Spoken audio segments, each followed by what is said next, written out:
이번 주부터는 베드로서의 말씀을 통하여 은혜를 나누고자 합니다. 베드로서의 저자는 사도 베드로입니다. 베드로 전서가 쓰여진 시기는 베드로 사도가 순교하기 직전인 대략 AD 64년에서 68년경으로 보여집니다. 베드로 사도가 순교한 때가 AD 67년에서 68년, 네로 13년에서 14년으로 추정되지요. 또한 이때는 기독교가 확산되어 전 세계로 뻗어나가는 시기입니다. 이 베드로서를 쓰게 된 동기는 무엇이었을까요? 이 시기는 네로가 로마를 통치하던 시기입니다. 우리가 잘 아는 대로 로마 제국에 의하여 기독교가 10번의 박해를 받습니다. 이때가 로마로부터 제일 먼저 받은 1차 박해의 기간입니다. 기독교가 박해를 받게 된 원인이 어디 있었을까요? 네로는 AD 64년에 로마시를 새롭게 건설할 요양으로 로마시를 불사릅니다. 이 파장이 크자 이 위기를 모면하기 위해서 그리스도인들이 불을 질렀다고 모함으로 1차 박해가 시작된 것입니다. 네로가 이렇게 기독교인들을 박해할 수 있었던 동기는 유대인들이 기독교인들에 대한 이간질과 기독교의 신앙의 신조와 연관이 되어 있습니다. 이 중에 몇 가지가 있었는데 성찬식과 종말론 사상이었습니다. 이 성찬식에 대한 오해는 예수님께서 최후의 만찬을 베푸실 때에 그 제자들에게 빵과 포도주를 나눠주면서 빵은 자신의 몸으로 포도주를 자신의 피라고 하시면서 내가 올 때까지 이것을 기념하라고 명령하셨습니다. 이 예수님의 명령을 따라 성도들은 모일 때마다 성찬을 나누면서 이 신앙을 고백하였던 것입니다. 이것을 빌미로 그리스도인들은 사람을 잡아먹는 식인종으로 낙인을 찍었고 남녀가 함께 모여서 예배를 드림으로 인하여 혼음하는 집단으로 형제 자매라고 부르니까 근친 상간을 즐기는 자들로 뒤집어 씌웠습니다. 그리고 우리 종말론 사상에서 이 세상은 하나님이 불로서 심판한다 라고 하는 말이 바로 이 네로가 자신의 가오를 기독교인들에게 뒤집어 씌우기에 아주 적합하였던 것입니다. 또한 이 유대인들의 이간질이란 유대인들은 예수를 믿는 사람을 아주 미워했습니다. 왜냐하면 이들은 메시아가 오시면 온 세계를 다스리는 민족이 됨을 믿고 있었는데 예수님은 오히려 저들의 기대를 저버리고 모든 민족이 구원을 받아 천국으로 가야 함을 전함으로 유대인들이 배운 교리와 달랐습니다.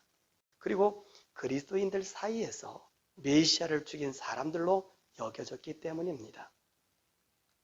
이로 인해서 예수님을 믿는 사람들이 저들의 미움의 대상이 되었고 무지한 자들로 여겨졌던 것입니다. 유대인은 예나 지금이나 자기들끼리의 결속이 아주 단단하지요. 그리고 상권을 장악하여 부를 축적하였습니다.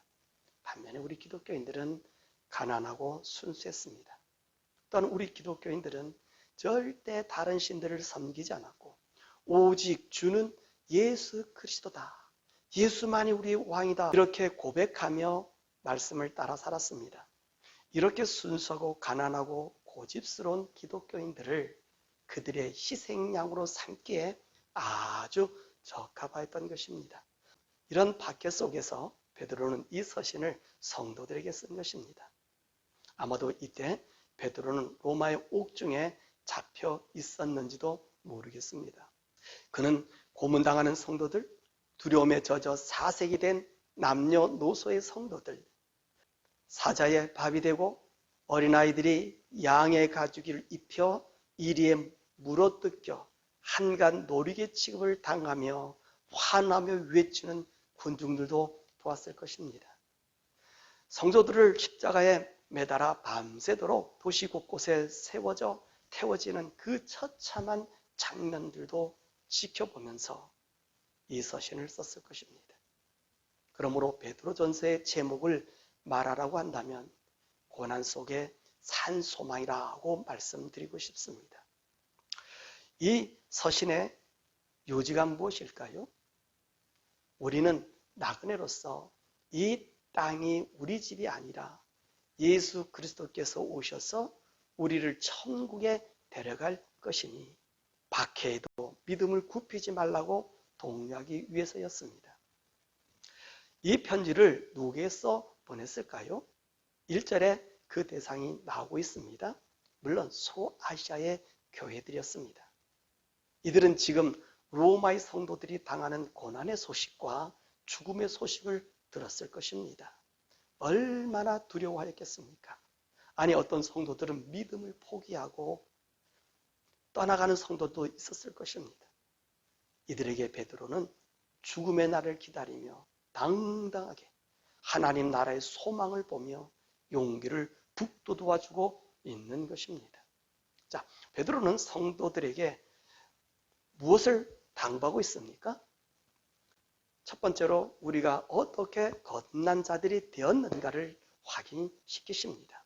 3절과 5절입니다. 우리의 거듭난 의미는 어떤 의미가 있습니까? 3절. 우리의 거듭남은 땅의 사람에서 하늘의 사람으로 다시 태어나는 것을 의미합니다.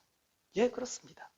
기독교의 거듭남의 중요함은 우리가 새로운 사람, 새로운 피조물이 됨을 의미합니다.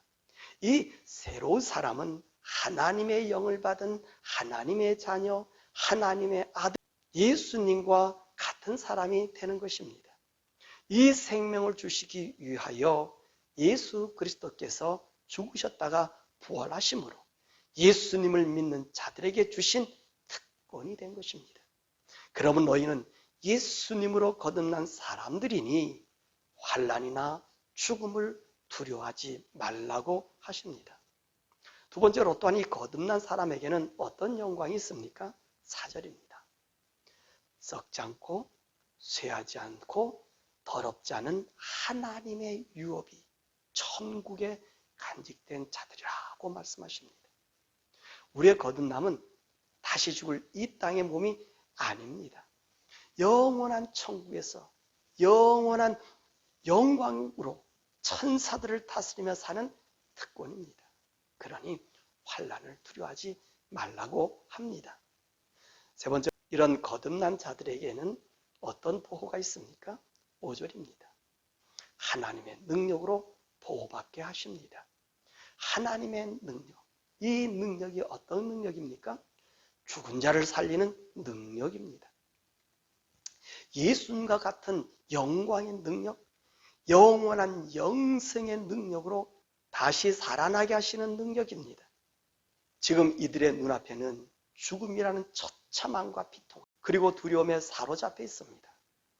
베드로는 이들에게 예수님을 죽음의 권세에서 살리신 하나님의 무한한 생명의 능력이 예수님처럼 우리를 일으킬 것임을 증언하고 있는 것입니다. 이것이 거듭난 자들에게 주어지는 하나님의 영광이며 본능이며 완전한 보호인 것입니다. 두 번째로 성도에게는 불같은 환난이 있지만 오히려 더 기쁘게 한다고 말합니다. 6절에서 9절입니다. 여러분은 환난이 좋습니까? 평안이 좋습니까? 모든 사람들은 평안을 좋아합니다. 그러나 성도는 환난이 오히려 더 좋습니다. 평안은 어쩌면 우리를 나태하게 만들고 병들게 하고 타락의 길로 가게 할 수 있습니다. 그러나 주님을 위한 고난, 믿음을 위한 고통, 의에 거하기 위한 몸부림으로 당하는 고난은 참으로 우리를 기쁘게 하고 감격스럽게 합니다. 베드로는 그 환난의 기쁨을 이렇게 말하고 있습니다. 7절에 보니까 확실한 믿음을 갖게 하여 연단한 금보다 더 귀하게 된다고 말합니다. 9절에 이 확실한 믿음의 결국은 우리 영혼을 구원하기 때문이라고 합니다. 8절 또한 이 영혼 구원의 확실함은 그 말할 수 없는 영광스러움의 즐거움과 기쁨이 주어진다고 말씀하십니다. 혹시 여러분은 이런 경험을 해보신 적이 있으십니까? 엄청난 고난을 믿음으로 이겼을 때 오는 그 영광스러움의 기쁨 말입니다. 정말 이 경험을 해보지 못하신 분들은 이해하지 못합니다. 세 번째로 나그네로서 이 땅에 사는 성도는 거룩함을 가지라고 말합니다. 17절과 25절입니다. 첫 번째로 우리가 거룩함을 가져야 할 이유가 무엇입니까? 17절, 19절 보니까 흠없고 점없는 어린 양 그리스도의 보배로운 피로 구속받았기 때문입니다. 20절과 21절 보니까 믿음과 소망이 하나님께 있기 때문입니다. 23절로 25절의 말씀 보니까 우리의 거듭남은 썩지 않고 새하지 않는 하나님의 말씀으로 되었기 때문입니다. 두 번째로 우리가 거룩해지려면 어떻게 해야 합니까? 2장 1절과 3절의 말씀입니다. 1절, 모든 악독과 기망과 외식과 시기와 비방하는 말을 버려야 한다고 말합니다. 2절에 신령한 젖을 사모하라고 합니다. 3절에 진리의 순종함으로 영혼을 깨끗게 하여야 한다고 말합니다. 무슨 말입니까? 성도는 예수님을 믿지 않는 이 세상 사람들과 다른 사람들입니다. 우리가 예수님을 믿을 때 하나님으로부터 우리의 죄성을 용서받은 사람들입니다. 이로 인하여 우리가 하나님의 성품을 받은 하나님의 자녀가 된 것입니다. 하나님은 우리가 하나님의 자녀가 되게 하기 위하여 예수님을 십자가에 죽이셔서 우리를 구속하여 주셨습니다. 이 구속은 그 어떤 값으로도 바꿀 수 없습니다. 하나님의 생명으로 우리를 낳았기 때문입니다. 그러므로 우리는 하나님의 성품인 거룩함을 유지해야 합니다. 예수님도 산상수훈에서 하나님이 거룩하니 너희도 거룩하라 하시면서 하나님이 온전하신과 같이 너희도 온전하라고 명령하셨습니다. 그러므로 이 구원받은 하나님의 자녀는 거룩함, 깨끗함을 유지해야 합니다. 나의 삶의 이권 때문에 사람들을 속이거나 악한 일을 해서는 안 됩니다. 우리는 우리 삶 속에서 하나님의 깨끗하심을 나타내어야 합니다. 그러므로 그 방법으로 신령한 젖을 사모하고 진리에 순종하라고 말씀하십니다. 우리가 신령한 젖은 어떻게 얻습니까? 그렇습니다. 예배하고 기도하고 말씀을 묵상할 때 우리 영이 깨끗해지며 주님을 사모하는 마음이 솟아납니다. 이때 우리는 진리의 인도함을 받아 순종하게 됩니다. 우리는 진리를 무엇이라고 배웠습니까? 진리는 예수님이십니다. 또 요한일서 5장 6절에 성령님이 진리다라고 말씀하셨습니다. 그렇습니다. 우리는 성령님의 인도함을 받아야 합니다. 성령님의 인도함 없이는 우리는 하나님 말씀에 순종할 수 없습니다. 성령님의 인도함 없이는 우리는 하나님의 거룩성을 나타낼 수 없습니다. 그러므로 우리는 이 성령님의 임재함 속에서 우리의 인생의 삶을 이끌어가야 합니다. 그럴 때 우리는 하나님의 거룩함으로 의에 거하는 삶을 살 수 있는 것입니다. 넷째로, 왜 우리는 고난을 감내하며 살아야 합니까? 13절과 7절에 그 해답이 있습니다. 13절, 예수께서 나타나실 때에 우리에게 주실 은혜를 바라라. 7절에 예수 그리스도께서 나타나실 때 칭찬과 영광과 존귀를 얻게 될 것이다. 무슨 말입니까? 재림의 영광을 기다리라는 말씀입니다. 예수님은 그의 제자들과 사람들에게 내가 다시 오시겠다고 수없이 말씀하셨습니다. 왕위를 받으러 가는 왕으로 비유하시면서 왕위를 받아 가지고 올 때 주인을 위해 충성한 자들에게 주실 영광을 말씀해 주셨습니다. 그렇습니다. 예수님의 재림의 영광은 단지 예수님이 다시 오심의 초점이 아니라 이 땅에서 마귀의 세력을 이기고 하나님의 거룩함을 유지하는 성도들에게 영원한 영광의 상급을 주시기 위해서 다시 오시는 것입니다. 이 영광이 얼마나 영광스러운지 바울은 로마서 8장 18절에 현재 잠시 받는 고난은 장차 나타날 영광과 좋게 비교할 수 없다고 그 감동에 차서 증언하였습니다. 그래서 그는 고린도서 11장에 그 얼마나 많은 고난과 핍박을 받지 않았습니까? 그럼에도 그는 이 고난을 생각지 아니하고 보다 더 나은 영광의 상을 얻기 위해 뒤의 것은 다 잊어버리고 표대를 향하여 달려간다고 빌립보서 3장 10절에서 14절에 고백하고 있습니다. 주님이 다시 오실 때 우리에게 주어질 그 영광, 정말 이 재림의 영광이 여러분의 눈앞에 보여집니까? 이 영광을 위해 의를 향한 우리의 믿음의 고난을 감내할 수 있습니까? 말씀을 맺습니다. 17절의 말씀을 읽어보시겠습니다.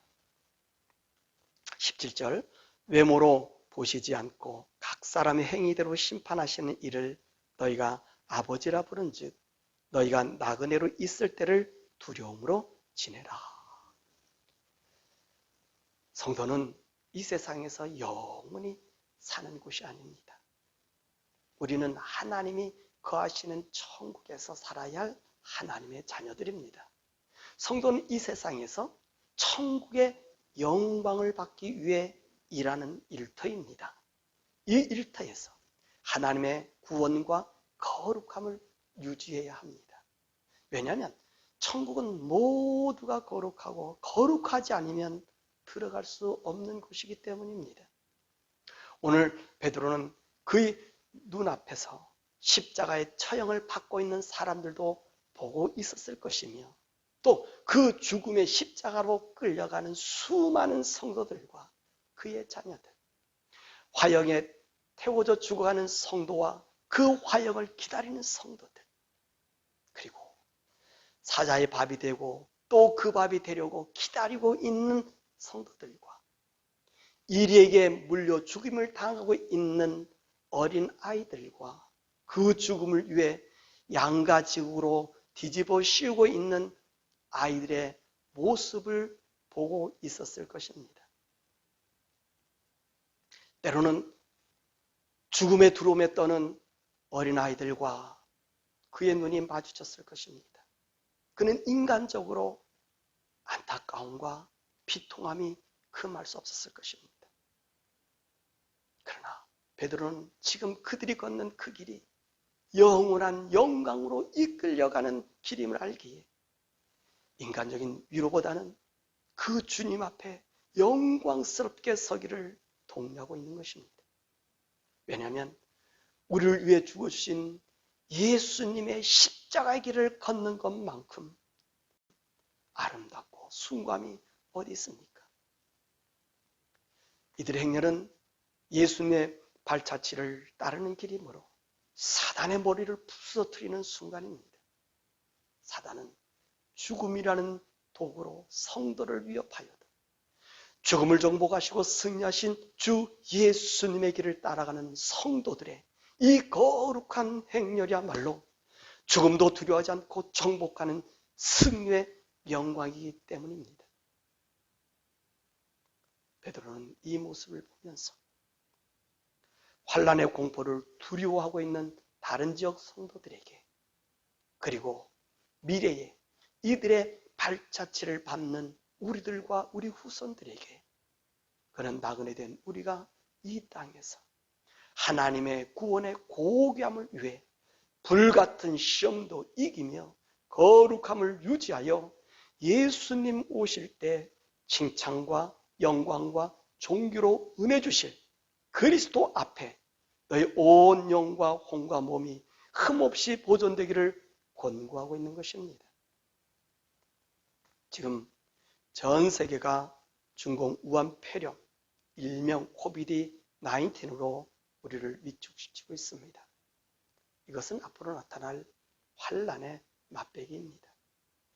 이 중공 우한 폐렴에 대한 나의 반응을 보시면서 나는 과연 이 고난에서 초대교회의 성도들의 그 거룩한 믿음을 따라갈 수 있는가를 가늠해 보시길 바랍니다. 그리고 이보다 더 큰 환난이 우리를 기다린다고 해도 오늘 1차 박해 성도들이 하나님을 향한 믿음을 지키며 천국의 소망으로 우리를 구원하신 그 주님을 만날 기쁨으로 죽음이라는 사단의 도구를 넘어섰던 것처럼 우리도 이 믿음의 소망으로 고난을 정복하여 주님의 영광의 꽃이 되시기를 축원합니다.